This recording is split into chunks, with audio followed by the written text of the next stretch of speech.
तो आज के इस वीडियो में हम पढ़ने वाले हैं इरिवर्सिबल सेल इंजरी, मतलब मोर स्पेशली अगर कहा जाए तो pathogenesis of irreversible cell injury.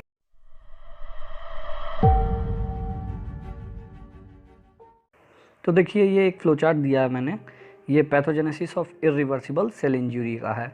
ठीक है, ये फ्लोचार्ट आप याद कर लीजिएगा, एग्जाम पॉइंट ऑफ व्यू से काफ़ी इंपॉर्टेंट है। अगर एग्जाम में से बनाते हैं तो काफ़ी अच्छे नंबर उठेंगे।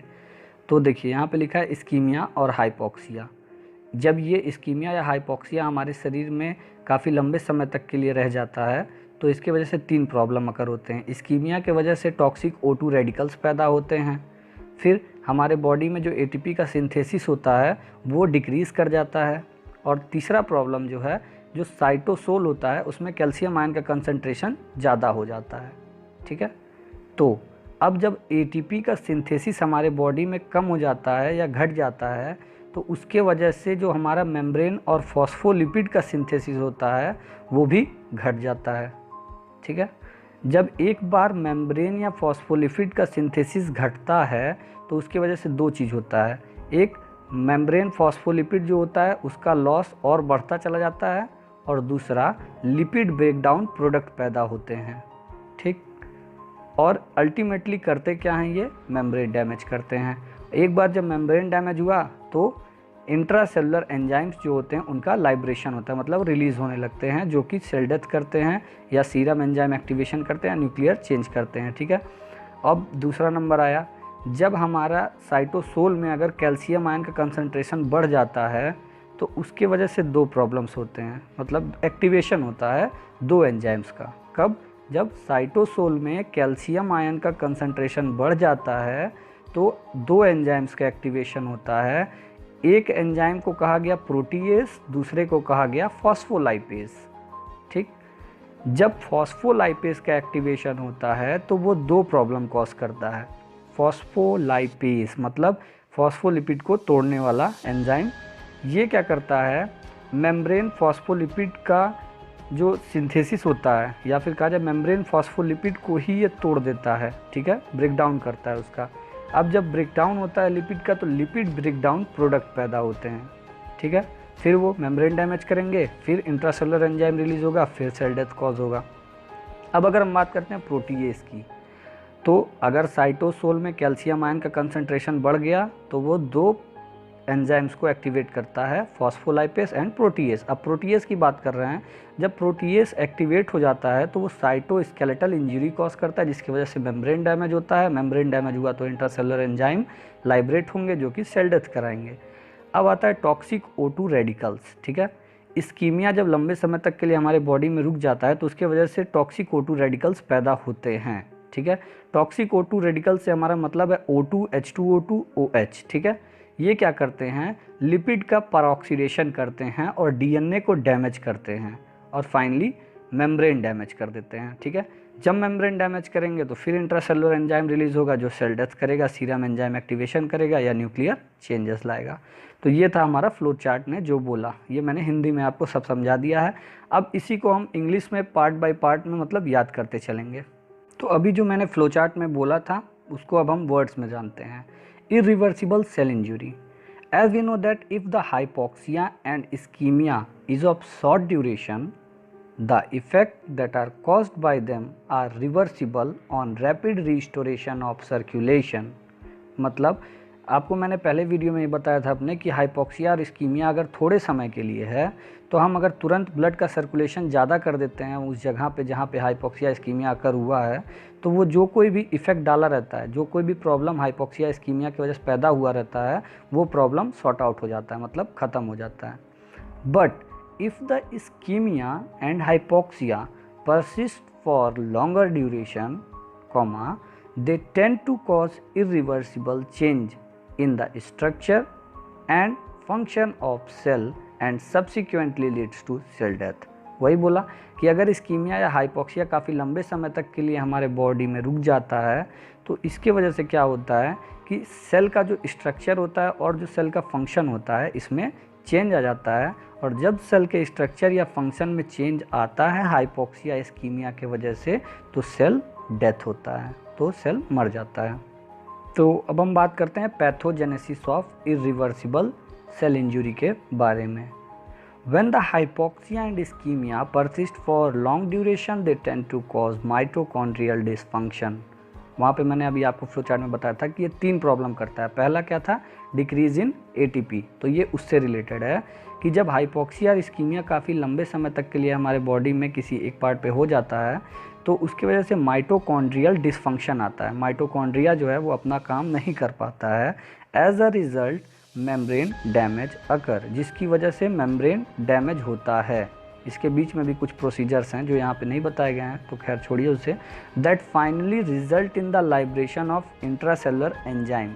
एक बार जब हाइपोक्सिया इस्कीमिया के वजह से माइटोकॉन्ड्रियल डिसफंक्शन होता है तो उसके वजह से मेम्ब्रेन डैमेज होता है, और जब मेम्ब्रेन डैमेज होता है तो इंट्रासेलुलर एंजाइम्स का लाइब्रेशन होता है जो कि सेल डेथ कॉज कराते हैं। तो वही बताया गया, when the hypoxia and ischemia persist for long duration, they tend to cause mitochondrial dysfunction. As a result, membrane damage occur that finally result in the liberation of intracellular enzymes that are responsible for the cell death. So let's discuss about each and every point / stage that are given below so as to understand the pathogenesis of irreversible cell injury. अगर आपको irreversible cell injury का pathogenesis समझना है तो नीचे दिए हुए जो 3 पॉइंट्स हैं या 3 स्टेज हैं इनको आपको याद करना पड़ेगा। पहला माइटोकॉन्ड्रियल डिसफंक्शन, ठीक है, माइटोकॉन्ड्रियल डिसफंक्शन। दूसरा मेम्ब्रेन डैमेज। तीसरा हाइड्रोलिटिक एंजाइम्स। माइटोकॉन्ड्रियल डिसफंक्शन, ठीक है। अब हम इसको स्टार्ट करने से पहले आपको बताएंगे कि हमारे बॉडी में एटीपी 2 तरीके से बनता है। एक एरोबिक तरीका होता है, एक एनारोबिक होता है, ठीक है। तो जो एरोबिक तरीका होता है उसमें ऑक्सीजन की ज़रूरत पड़ती है एटीपी के जनरेशन के लिए, ठीक है। और जो हमारा एटीपी बनता है ऑक्सीजन के ज़रिए वो माइटोकॉन्ड्रिया बनाता है। तो यहाँ पे बताया गया, when the hypoxia persist for long duration they leads in the production of large cytosolic influx of calcium ion. यहाँ पे थोड़ा आपको संक्षिप्त में कम वर्ड्स में बताया गया है ताकि आप एग्ज़ाम में ज़्यादा लेंथी ना लिखें। तो यहाँ पे लिखा है कि हाइपोक्सिया और इस्कीमिया अगर लंबे समय तक के लिए रुक जाता है तो उसके वजह से कैल्शियम आयन्स जो होते हैं वो साइटोसोल में एंट्री करने लगते हैं।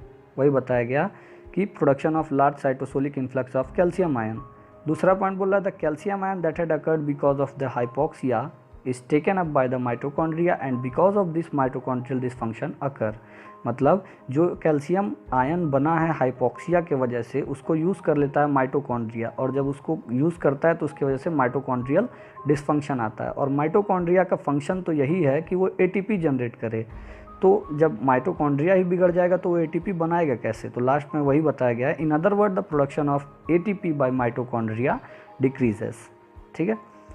Membrane damage, second point, defect in the membrane function is most important event in irreversible cell injury. मतलब जब मेम्ब्रेन के फंक्शनिंग में कोई प्रॉब्लम आता है तो ये काफ़ी महत्वपूर्ण योगदान देता है इरिवर्सिबल सेल इंजरी में। ये पहला पॉइंट ये बताना चाहा है।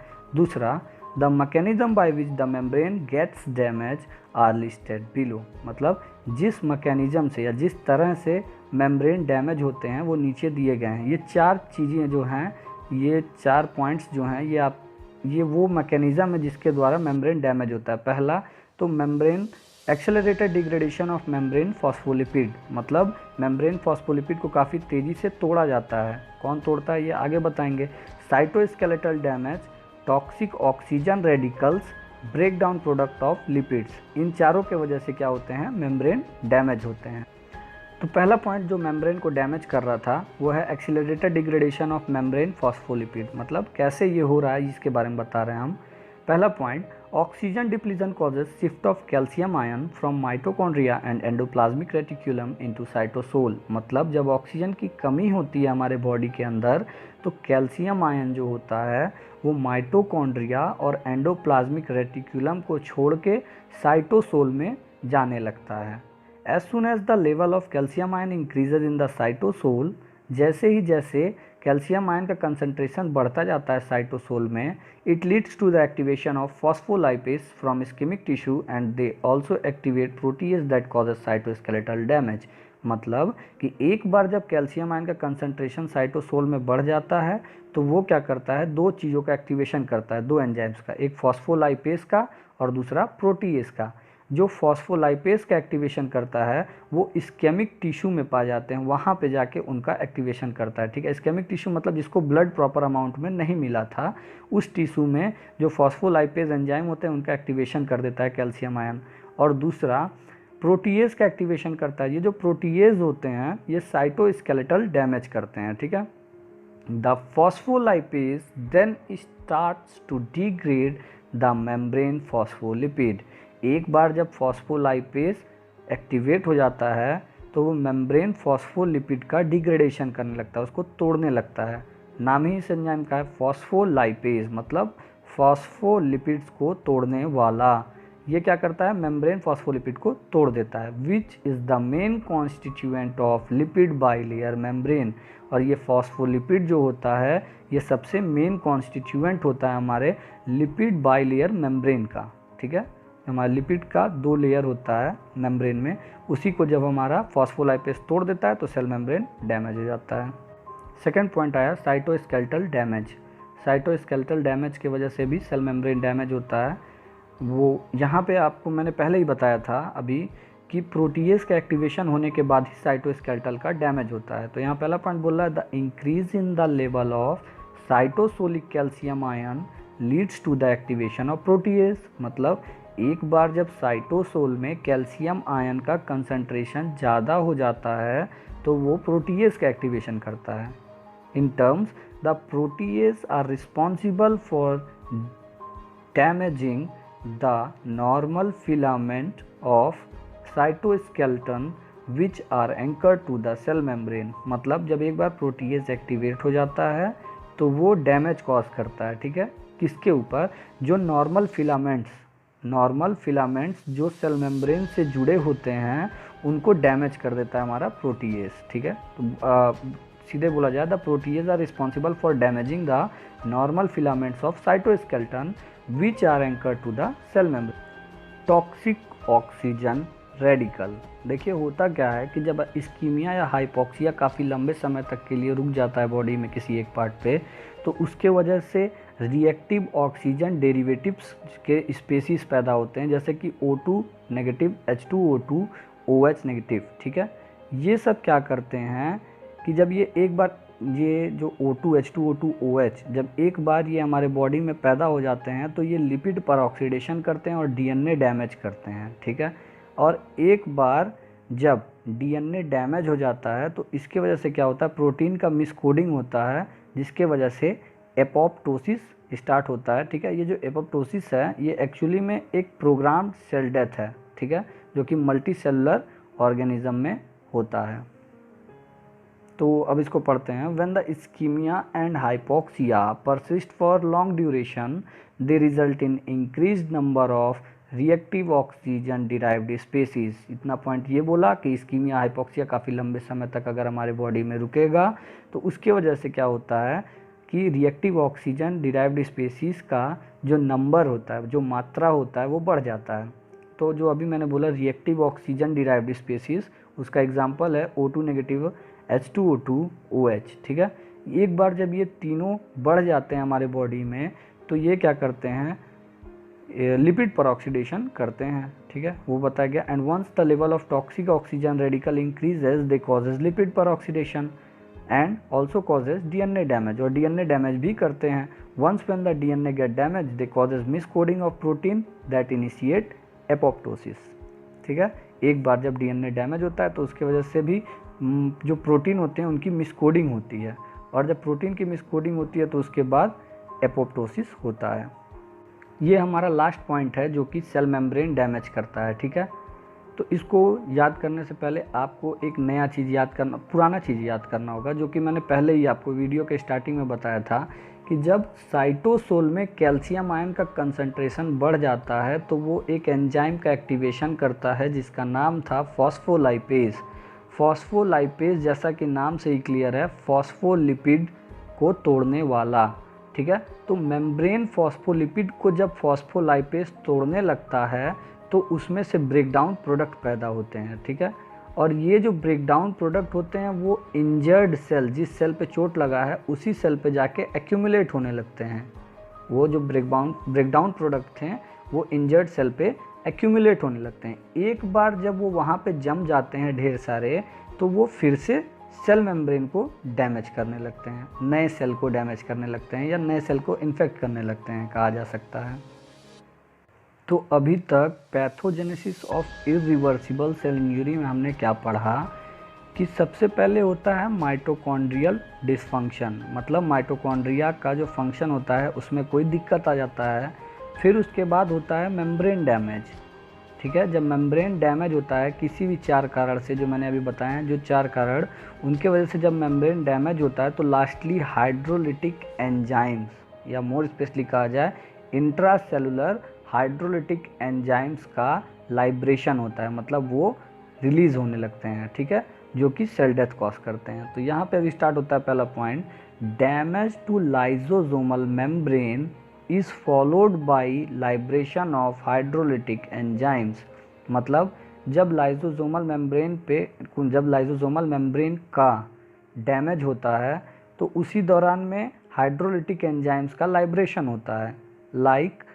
जब अब ये हाइड्रोलिटिक एंजाइम्स कौन कौन से होते हैं इसके बारे में बताया गया, राइबोन्यूक्लियेस, डीऑक्सीराइबोन्यूक्लियेस, ग्लाइकोसाइडेस, फॉस्फेटेस, ये 4 तरह के एंजाइम्स जो होते हैं ये रिलीज होते हैं जब लाइसोसोमल मेम्ब्रेन का डैमेज होता है।